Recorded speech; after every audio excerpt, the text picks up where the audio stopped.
السلام علیکم ورحمۃ اللہ وبرکاتہ۔ بسم اللہ الرحمن الرحیم۔ عن ابی ہریرہ رضی اللہ تعالی عنہ قال قال رسول اللہ صلی اللہ علیہ وسلم حجبت النار بالشہوات وحجبت الجنۃ بالمکارہ، رواہ البخاری۔ محترم حضرات، صحیح بخاری شریف کی ایک حدیث آپ حضرات کے سامنے پیش کی گئی ہے۔ اس حدیث میں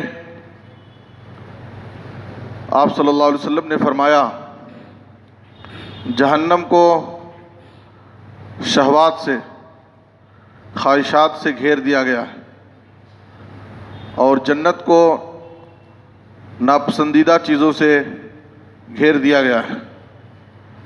حدیث کا مطلب یہ ہے کہ جہنم سے اپنے آپ کو بچانے کے لیے شہوات، ناجائز اور حرام خواہشات سے اپنے آپ کو بچانا ہوگا۔ اگر کوئی شخص ناجائز اور حرام خواہشات سے اپنے آپ کو نہیں بچایا تو جہنم سے نہیں بچ سکتا ہے۔ اسی طرح سے جنت میں داخل ہونے کے لیے ایک مومن کو بہت سارے ایسے اعمال، بہت ساری ایسی نیکیاں کرنا پڑے گا، اگرچہ اس کی طبیعت پر، اس کے نفس پر وہ بھاری گزرے، انسان کی طبیعت، اس کا نفس کرنے کے لیے آمادہ نہ ہو، اس لیے کہ ہر انسان کا نفس آسانی اور آرام چاہتا ہے۔ تو ایسی صورت میں نفس سے مجاہدہ کرنا اور اللہ کی عبادت کے لیے، اللہ کی رضا کے لیے، نیکی کے کاموں میں اپنے آپ کو تھکانا، لگانا، کوشش کرنا، نفس کے خلاف جانا، اللہ اور اس کے رسول کی مرضی کے مطابق زندگی گزارنا، اور ایسے لوگوں ہی کے لیے آخرت میں جنت کی بشارت سنائی گئی ہے، جیسا کہ قرآن میں اللہ تعالیٰ نے سورۃ النازعات کی آیت نمبر 40 اور 40 میں فرمایا وَأَمَّا مَنْ خَافَ مَقَامَ رَبِّهِ وَنَهَى النَّفْسَ عَنِ الْهَوَىٰ فَإِنَّ الْجَنَّةَ هِيَ الْمَأْوَىٰ۔ جو شخص رب کے سامنے کھڑے ہونے سے ڈر جائے، جس کے دل میں رب کے سامنے کھڑے ہونے کا خوف ہو اور وہ اپنے نفس کو غلط خواہشات سے کنٹرول میں رکھے، حفاظت کرے، بچائے، تو ایسے شخص کے لیے یہ خوشخبری ہے فَإِنَّ الْجَنَّةَ هِيَ الْمَأْوَىٰ، تو ایسے شخص کا ٹھکانہ جنت ہے۔ آپ دیکھیے، مجاہدہ نفس کی اہمیت کے پیش نظر رسول اللہ صلی اللہ علیہ وسلم کی زندگی میں، آپ کی سیرت طیبہ میں ہمیں مجاہدہ نفس کی اعلیٰ مثالیں ملتی ہیں۔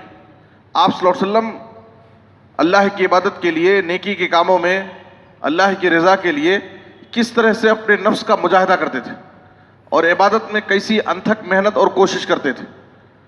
رمضان المبارک کے آخری عشرے کے حوالے سے عائشہ رضی اللہ تعالیٰ عنہ بتاتی ہیں، صحیح بخاری کی حدیث ہے، کان النبی صلی اللہ علیہ وسلم اذا دخل العشر شد مئزرہ واحیا لیلہ وایقظ اہلہ۔ رمضان کا جب آخری عشرہ شروع ہوتا تو آپ صلی اللہ علیہ وسلم مجاہدہ نفس، دیکھیے کہ آپ صلی اللہ علیہ وسلم آخری عشرے کے فضائل اور اس کی برکتوں کو حاصل کرنے کے لیے اپنی ازار کس لیتے تھے اور پوری رات جاگتے تھے، خود جاگتے اور اپنے اہل و عیال کو بھی جگاتے تھے۔ تو رمضان کے آخری عشرے کے فضائل کو حاصل کرنے کے لیے، اس کے اجر و ثواب کو پانے کے لیے آپ صلی اللہ علیہ وسلم اس طرح سے مجاہدہ کرتے تھے کہ رات بھر جاگتے، اہل و عیال کو جگاتے اور اپنے آپ کو عبادت کے لیے وقف کر دیتے تھے۔ رمضان کا پورا آخری عشرہ آپ صلی اللہ علیہ وسلم کے قیام اللیل کے حوالے سے عائشہ رضی اللہ تعالیٰ عنہ بتاتی ہیں، صحیح بخاری کی حدیث ہے، کانا یقوم من اللیل حتی تتفطر قدمہ۔ آپ صلی اللہ علیہ وسلم رات میں اس طرح سے قیام اللیل کرتے، اتنے لمبے قیام کرتے کہ آپ کے قدم میں، آپ کے پاؤں میں ورم آ جاتا، سوجن آ جاتا، اتنے لمبے رکوع اور سجدے کرتے تھے۔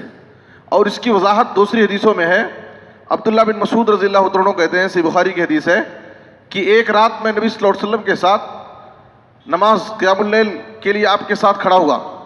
آپ صلی اللہ علیہ وسلم نے اتنا لمبا قیام کیا کہ لقد ہممت بامر سوء، میں نے ایک برا ارادہ کر لیا نماز کی حالت میں، آپ اتنا لمبا قیام کر رہے تھے۔ آپ سے پوچھا گیا عبداللہ بن مسعود رضی اللہ عنہ سے کہ وما ہممتا، تم نے وہ برا ارادہ کیا کیا تھا نماز کی حالت میں؟ تو کہا کہ ہمم تو ان اقعد واذر النبی صلی اللہ علیہ وسلم، میں نے ارادہ کیا، میں نے سوچا کہ نبی صلی اللہ علیہ وسلم کو چھوڑ کر کے میں بیٹھ جاؤں، اس لیے کہ آپ اتنا لمبا قیام کر رہے تھے کہ میرے پاس طاقت نہیں کہ میں اتنا لمبا آپ کے ساتھ قیام کر سکوں، کھڑا ہو سکوں۔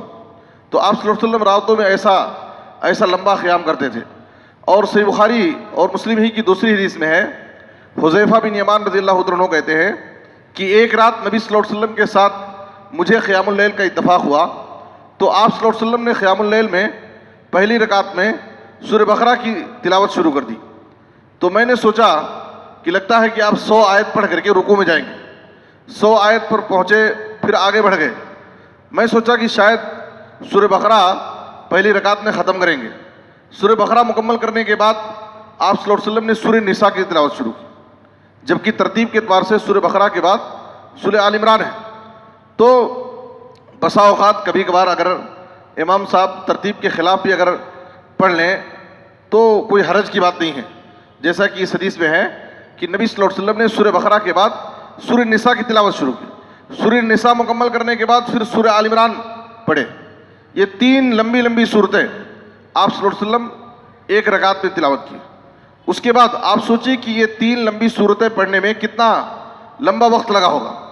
پھر آپ صلی اللہ علیہ وسلم رکوع میں گئے اور سبحان ربی العظیم پڑھتے رہے، یہاں تک کہ آپ کا رکوع آپ کے قیام کے برابر تھا۔ پھر رکوع سے اٹھنے کے بعد، یہ صحیح مسلم کی حدیث ہے، رکوع سے اٹھنے کے بعد جب قوما میں آپ کھڑے ہوئے تو قوما میں آپ اتنے دیر تک کھڑے رہے جتنا رکوع میں تھے، رکوع کے برابر آپ کا قوما تھا۔ پھر سجدے میں آپ صلی اللہ علیہ وسلم سبحان ربی الاعلیٰ پڑھتے رہے، یہاں تک کہ آپ کا سجدہ آپ کے قیام کے برابر تھا۔ تو اس طریقے سے آپ صلی اللہ علیہ وسلم اتنا لمبا رکوع اور سجدہ کرتے اور اتنے لمبے قیام کرتے تھے۔ تو آپ صلی اللہ علیہ وسلم رات کی 8 رکعت نماز سے جب فارغ ہوتے تو آپ کے پاؤں میں سوجن آ جاتا تھا، جیسا کہ عائشہ رضی اللہ تعالیٰ عنہا کہہ رہی ہیں کہ آپ اتنے لمبے قیام کرتے تھے کہ رات کی نماز میں لمبے قیام کی وجہ سے آپ کے پاؤں میں سوجن آ جاتا تھا۔ تو یہ آپ صلی اللہ علیہ وسلم کا مجاہدہ نفس ہے اللہ کی عبادت کے لیے، اللہ کی رضا حاصل کرنے کے لیے۔ تو اس لیے آخرت کی سعادت حاصل کرنے کے لیے، دنیا اور آخرت میں کامیابی کے لیے ہمیں چاہیے کہ ہم اپنے نفس سے جہاد کریں۔ ہر انسان کی طبیعت آسانی چاہتی ہے، ہر انسان کی طبیعت، انسان کا نفس ہر خواہش اور ہر لذت کو پورا کرنا چاہتا ہے۔ ایک عقل مند مومن کی ذمہ داری یہ بنتی ہے کہ اپنے نفس کو مغلوب کرے، اپنے نفس سے جہاد کرے اور اللہ رب العالمین کی عبادت کے لیے اپنے نفس کو تھکائے، اگرچہ نفس آسانی کو چاہے۔ ربیعہ بن کعب اسلمی رضی اللہ تعالیٰ عنہ نبی صلی اللہ علیہ وسلم کے جو خادم تھے اور خاص طور پر راتوں میں آپ صلی اللہ علیہ وسلم کی خدمت کرتے تھے، رات میں آپ کے لیے وضو کا پانی رکھتے، طہارت کا پانی رکھتے۔ ایک مرتبہ آپ صلی اللہ علیہ وسلم نے ان سے خوش ہو کر کے کہا، اے ربیعہ تم مجھ سے کچھ سوال کرو، مانگو۔ تو انہوں نے کہا، اسألک مرافقتک فی الجنہ، اے اللہ کے رسول میں جنت میں آپ کی رفاقت چاہتا ہوں، جیسے دنیا میں آپ کی خدمت کر رہا ہوں تو جنت میں بھی آپ کی رفاقت میں چاہتا ہوں۔ تو آپ صلی اللہ علیہ وسلم نے کہا کہ کیا اس کے علاوہ بھی کوئی دوسری خواہش ہے؟ کہا کہ اللہ کے رسول نہیں، بس یہی خواہش ہے۔ تو آپ صلی اللہ علیہ وسلم نے یہ نہیں کہا کہ ٹھیک ہے تم کو جنت میں رفاقت میری مل جائے گی، میری طرف سے تم کو اجازت ہے، بلکہ آپ صلی اللہ علیہ وسلم نے جنت میں یہ بلند مقام، یہ سعادت حاصل کرنے کے لیے آپ نے مجاہدہ نفس کا حکم دیا۔ آپ نے کہا، فَاعِنِّي عَلَىٰ نَفْسِكَ بِكَثْرَةِ السُّجُودِ، یہ مقام اور یہ سعادت حاصل کرنے کے لیے تم کثرت سجود کے ذریعے میری مدد کرو، زیادہ سے زیادہ سجدے کرو۔ کثرت سجود سے مراد یعنی زیادہ سے زیادہ نمازیں پڑھو، فرائض ہیں، سنن و نوافل کی پابندی کرو۔ تو آدمی جتنی زیادہ نمازیں پڑھے گا اتنے زیادہ وہ سجدے کرے گا۔ تو آپ صلی اللہ علیہ وسلم نے کثرت صلاۃ، کثرت سجدے کا حکم دیا کہ تم زیادہ سے زیادہ نمازیں پڑھو گے، سجدے کرو گے تو اللہ رب العالمین تم کو یہ سعادت، یہ مقام عطا کرے گا کہ جنت میں تمہیں میری رفاقت حاصل ہوگی۔ اس لیے ہمیں چاہیے دنیا اور آخرت کی سعادت اور کامیابی حاصل کرنے کے لیے ہم نفس کا غلام نہ بنیں، نفس کے خواہش اور مرضی کے مطابق نہ چلیں، بلکہ اللہ اور اس کے رسول کے مرضی کے مطابق زندگی گزاریں، اور سب سے بڑا جہاد یعنی نفس سے ہم جہاد کرتے ہوئے آخر دنیا کی زندگی گزاریں۔ اللہ ہم سب کو نیک توفیق دے، آمین۔ صلی اللہ علیہ نبینا محمد و آلہ وصحبہ اجمعین۔